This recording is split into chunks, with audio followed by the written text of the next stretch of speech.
Palantir valuation and my restored confidence in the stock.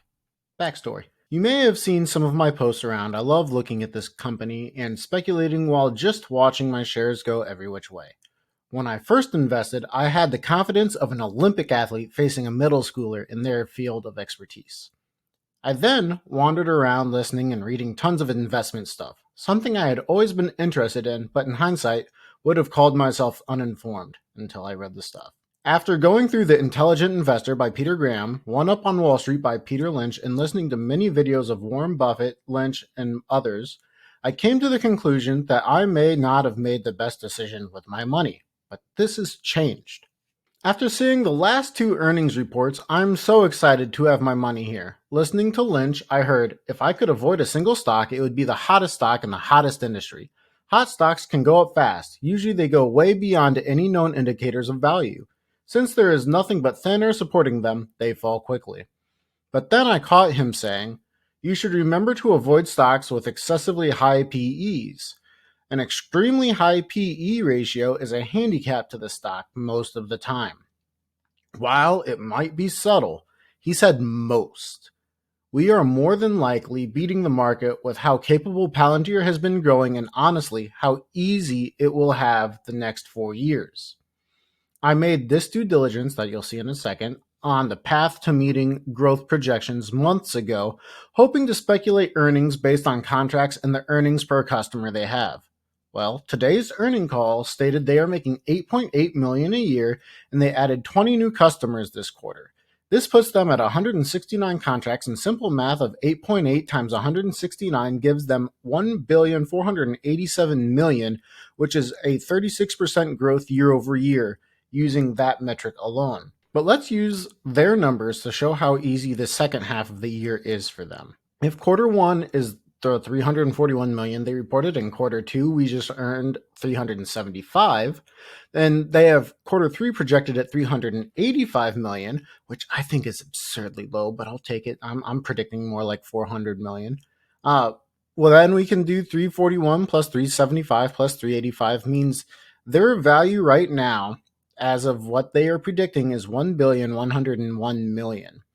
To finish out the year's growth of 30%, quarter four would then need to be 316 million to give them the 30% growth year over year. And that is the least amount of all the quarters by a long shot, by just under 30 million, I guess. So if quarter four is instead in line with quarter three projections at another 385 revenue, not gaining anything, but just staying flat, the revenue would be 1,486,000,000. And that is almost the exact same number as the 1,487,000,000 we found before with the contracts and the multiple of 8.8. So let's take a quick look at this growth projections I mentioned before. So I had initially made this post on Reddit about how many contracts they needed to be profitable by their 30% margins. And the long of it is they completely blew my expectations out of the water. So if we open up this right here, I initially had them at needing to have 174 or 175 customers by the end of the year to have met their growth projections at 1,417,000,000, which is a 30% increase.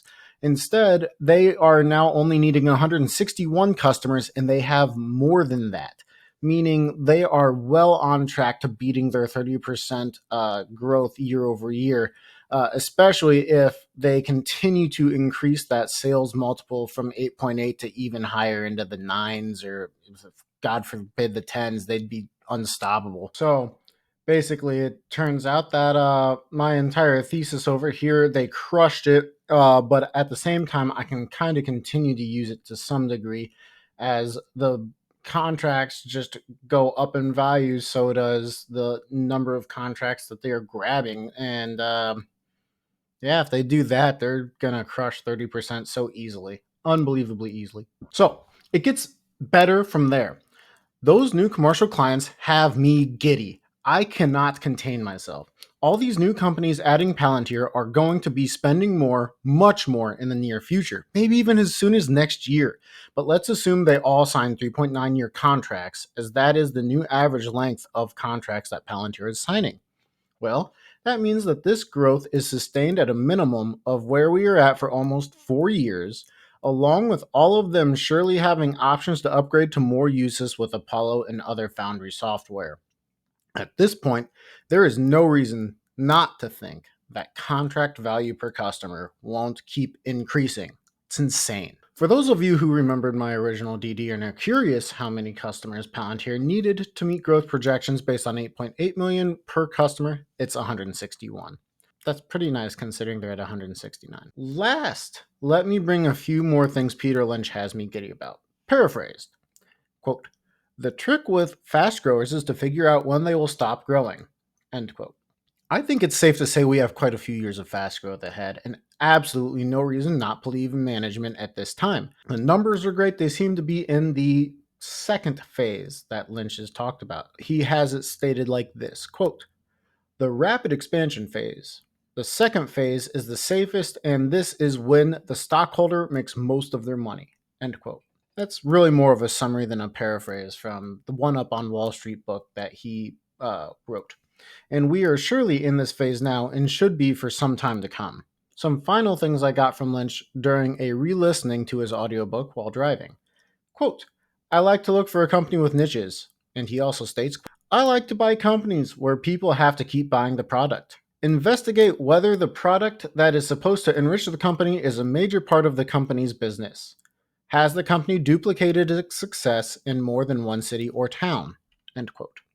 Sure, there's still a few things that scare me about the valuation, but honestly, if Warren Buffett can back the stupidly priced snowflake, I can easily get behind a company whose fundamentals I don't see changing for 5 years. Let's say we do lose the price to sales ratio or some of the PE valuation. In 5 years, at 30% compounded annual growth rate, if the price to sales ratio drops to 20 by 2025 and shares are diluted by 4% year over year, you could still see a 70% upswing over 5 years. This is good, but not as good as many of us would like. But honestly, for a fast grower that is supposed to be risky, I once again am at peace thinking this is barely a risk at all, especially if I think 70% is the minimum we will see. Finally, PS.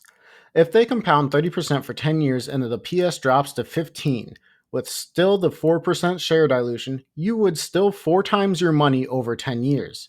I took Apple's compounded annual growth rate for 10 years, and that's around 11%, and trades at an average price of sales of 8. So I projected on the low side. If you want to be a hyperbole and say we will stay at 30 price to sales ratio, you will more than 7 times your money in 10 years.